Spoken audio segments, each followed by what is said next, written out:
สบายดีทุกคนนอนยินดีต้อนรับเข้าสู่ช่องอาคาน้อยกลับมาพบกับบรรยากาศค่ำมืดแบบนี้เข้ามาเห็นกันครูมากับดักหมูเข้ามาใส่กับดักหนูเด้อหน้าหนาวเนาะเหมาะแก่กันใส่กับดักนี่จะมีหนูหวายใหญ่ๆพึกแล้วก็ปิ้งพี่น้องไอ้ว่าสวดเดี๋ยวว่ามีไขมันหลายตุ้ยพี่ดีงามเนาะหน้าหนาวแบบนี้เลยว่าเราต้องมาใส่กับดักเด้อกับดักของเรามา2แบบเนาะแบบหนึ่งก็คือนี่มันจะถึกตัวเป็นๆเลยตัวนี้นะมันค้างเลยมันขังเลยตัวนี้เข้าไปแล้วก็ค้างเลยเราก็สามารถออกไปได้ตัวนี้เข้ามาเข้าไปแล้วก็ขังเลย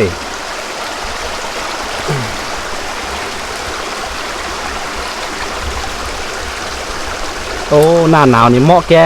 การปิ้งนูกินเด้อพี่น้องนูหวายเอาสิปะอยู่นี่ปุ๊บ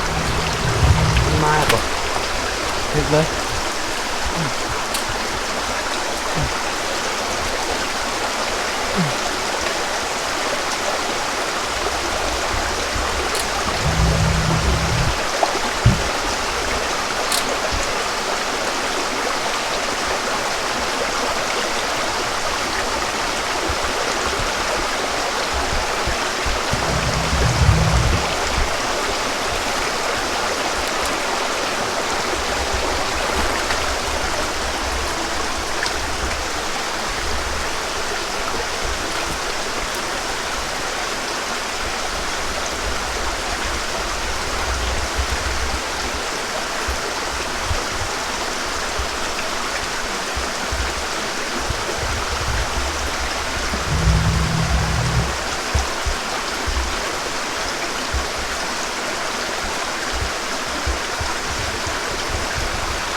คือหน้าหนาวแบบนี้อย่างที่บอกไปนะเขาอยากกิน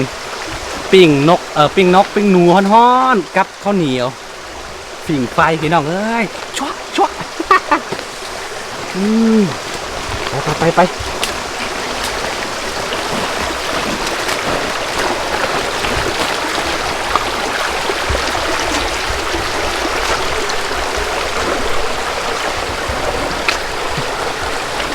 เอาก็สิได้ปูปลาไปน้ำเนาะคืออันนี้คือบอนซูเปอร์มาร์เก็ตชั้นดีของค่อยเลยเนาะน้ำเนาะตลอด มีปูมีปลามีหนูทุกอย่างอุดมสมบูรณ์มันมีย่อนอย่างคือทำว่าเอามดทีเดียวนะครับผมแบบเอาหูกินนะคอยกินเท่าน้อยคือเอาพอได้กินเอาพออิ่มท้องเนาะครับว่าเอาจนแบบว่าเป็นที่ได้คิดเป็นคายครับว่าเอานะ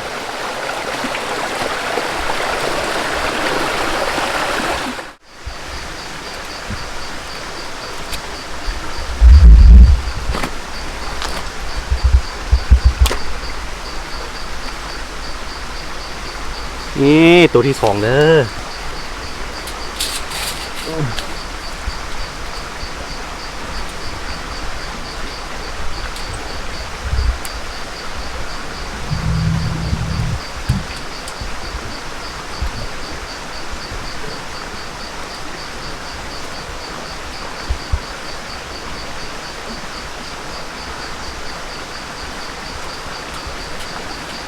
วิธีก็คือ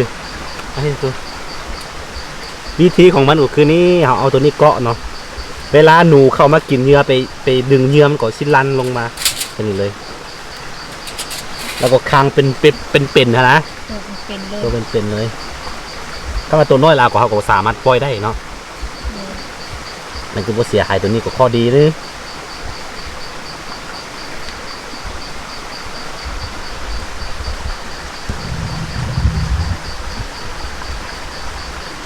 ใส่แน่นเกินไปมันกดซิบอลลันเด้อ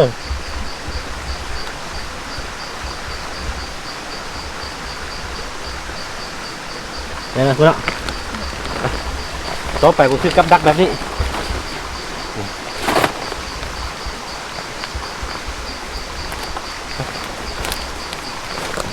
เอาใส่ไว้แล้วก็มือตอนเศร้าแล้วจึงมายาม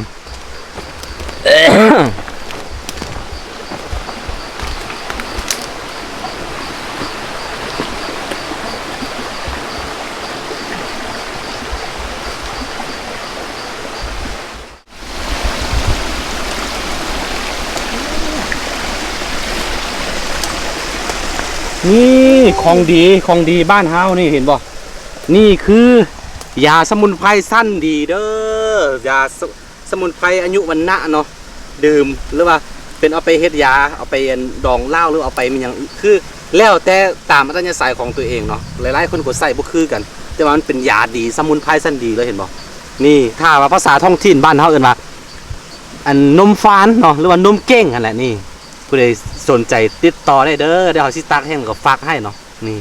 พี่น้องฟังไทยฟังลาวสั่งได้หมดเอาส่งให้แต่ว่าใจค่าฝากเอง ค่าฝากเนาะค่อนข้างนักคือกันนี่โอ้เดี๋ยวสิเอาไปตักแห้งกันนะครูเอ้ยของดีนี่มันออกปีละเทื่อได้นี่หนาวไปอีกนึงแล้วนี่เห็นบ่เอามาใส่ขึ้นไปมันจะออกตามเครือของมันอันนี้บ่ฮู้ว่าต้นหรือว่ามันเป็นจังไดเขาจะเห็นก็ต่อเมื่อมันออกอยู่หน้าดินแบบนี้แล้วเนาะมันจะเป็นหักน้อยๆแบบนี้เครือน้อยๆแบบนี้โอเคของดีเ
ขาจะใส่ไปเรื่อยๆจนกว่าสิหมดแล้วก็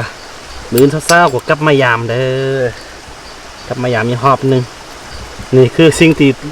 ได้ลุ้นที่สุดคือกับดักนี่แหละบ่รู้ว่าสิถึกบ่ถึกเนาะมื้อต่อมาเราจึงได้เห็นผลนะบ่ถึกก็ง่อย บ่ได้กิน ระวังมือเด้อเวลา ใส่กับดัก ถ้ามันแน่นเกินไปมันก็บ่ลั่น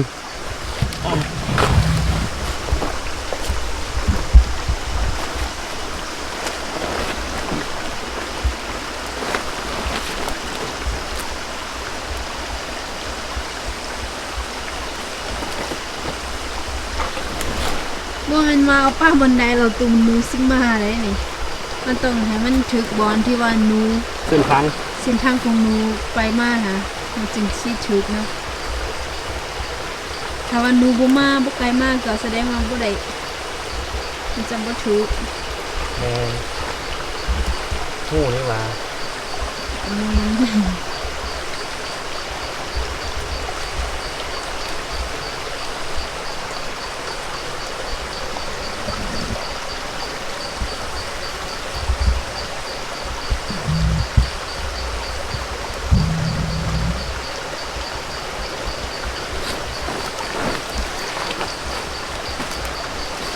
ตัวที่สี่เนาะ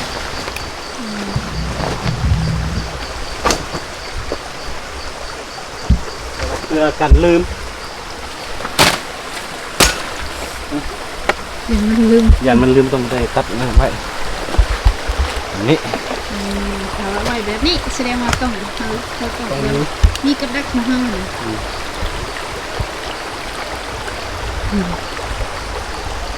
คนขี้ลืม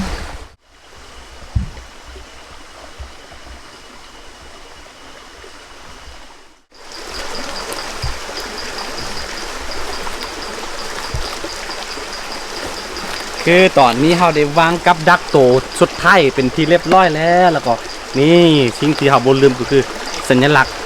ทิ่มไว้เนาะเพื่อว่ามืออื่นมาเชาสิบ่ลงแล้วก็เฮาสิบ่ลืมมันว่าเฮา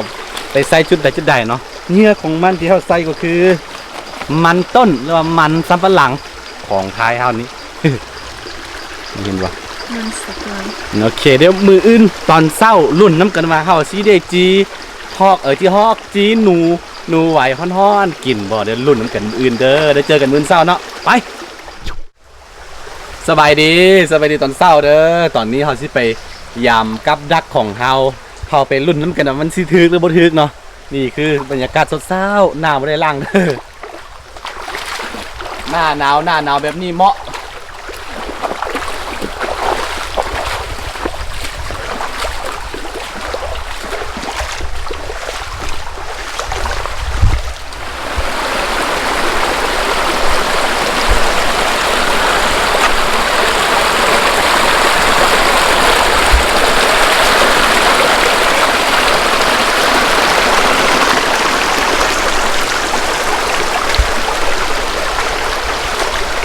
บ่ถึก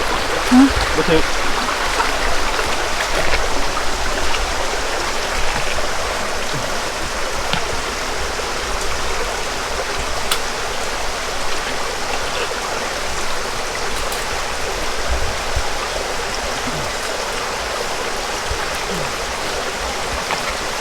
เราก็ถือเสื้อ หลังแรกมันบ่เข้าเนาะ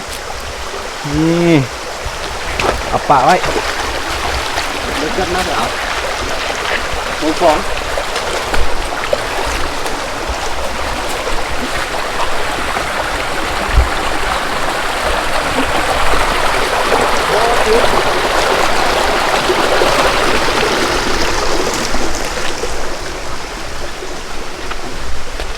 บ่ถือ คือเมื่อคืนนี่ฝนตกนะเมื่อคืนนี่ฝนตกแล้วก็สงสัยมันบ่มาเนาะสด ไม่มาไม่ได้เลย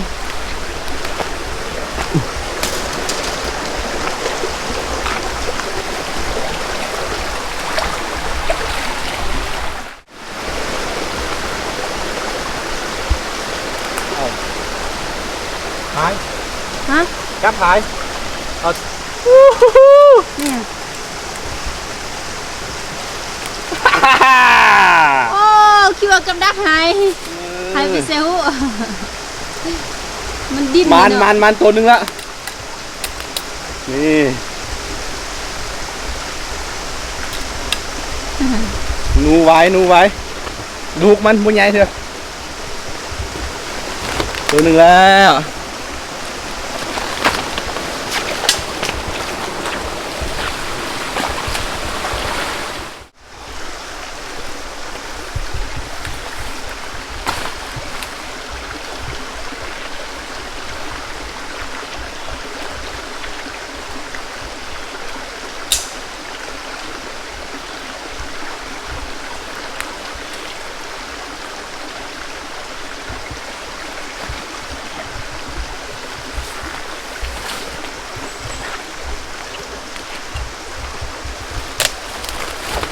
บ่ถึก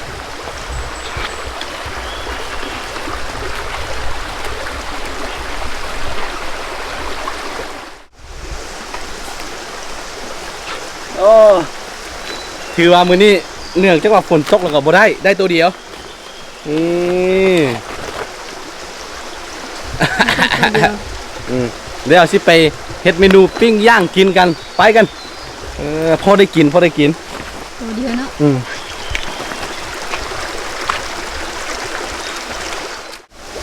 และสิ่งที่เฮาคาดบ่ได้ก็คือนี้เฮาสิเอาสมุนไพรกลับไปเนาะกลับไปตากแห้งในลักษณะของมันก็คือนี่ตัวนี้เนาะมันออกตามเครือนะนี่อันนี้คือเครือเดียวนี้ตัดโอ้ยตัดแล้วก็เอาไปตากแห้ง FC ต้องการอยากได้ก็ส่งให้เด้อตากแห้งเด้อนี่นะเอาไปตากแห้งแล้วก็เป็นสมุนไพรชั้นดีเลยนมฟาน ลงฟัน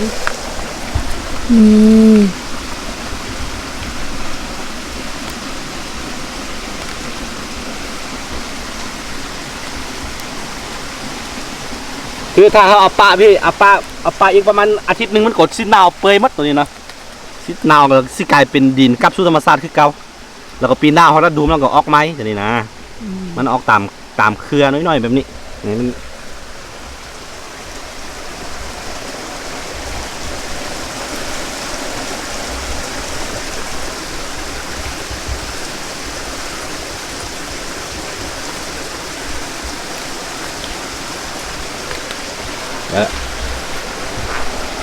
นี่มันหนาวแล้วนี่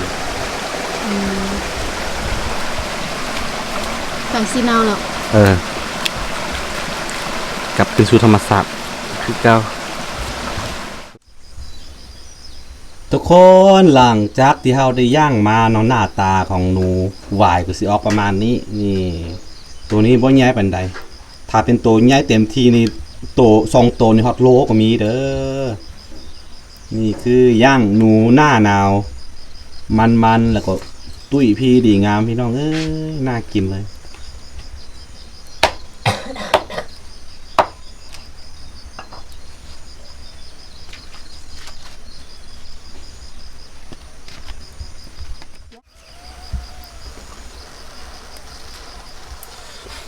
มันแบบตุยดีมันดีหน้าหนาวต้องย่ำมาเคยบอกคือครั้งหนึ่งแล้วถ้าเป็นเมื่อก่อนเนาะส้นเผาอาคาจะบ่กินหนูเด้อทุกมื้อนี่ก็เกือบบ่กินหลายๆคนเนาะ70% 80%บ่กินละกินกว่าส่วนน้อยคือเฮานี่ไปเดี๋ยวอยู่นำไม่บ้านหลายๆเผาเฮาก็เลยกินนะกิน